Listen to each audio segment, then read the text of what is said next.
પ્રમુખ સ્વામી મહારાજ બીએપીએસ સંસ્થાના 65 વર્ષ સુધી પ્રમુખ રહ્યા. Unchallenged, no controversy, no election ever in the history of BAPS. દુનિયાની એકમાત્ર સંસ્થા છે બીએપીએસ કે આ લેવલની કોઈ ઇન્ટરનેશનલ ઓર્ગેનાઇઝેશનના પ્રેસિડેન્ટ કોઈ એક વ્યક્તિ 65 વર્ષ સુધી રહી હોય. The one and only happening upon this planet.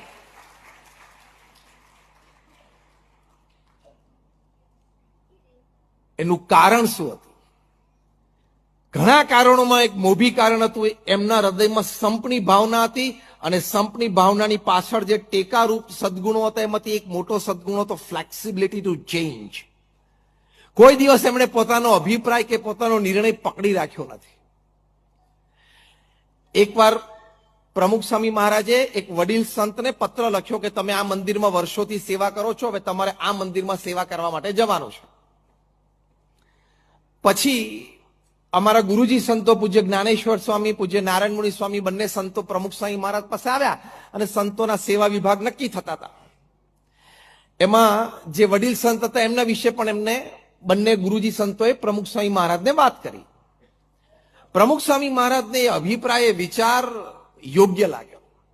એમણે જે લેટર લખેલો લેટર એમણે જાતે ફાડી નાખ્યો. ત્યારે બંને વડીલ સંતોએ કીધું કે સ્વામી આ શું કર્યું તમે? પ્રમુખ સ્વામી મહારાજે કહ્યું કે મારા મનમાં એક વિચાર હતો, પણ તમે આ વાત કરીને મને વધારે યોગ્ય લાગી છે. એટલે બંને જણાએ હાથ જોડી કીધું કે ના સ્વામી, આપને જે યોગ્ય લાગ્યું બરાબર જ છે. સ્વામી કે ના, તમારો વિચાર મને વધારે યોગ્ય લાગ્યો છે. Where in the world you will find an executive chairman of a company? I'm not talking of a CEO. I'm not talking of an MD. I'm not talking of a board member. I'm not talking of a non-executive chairman.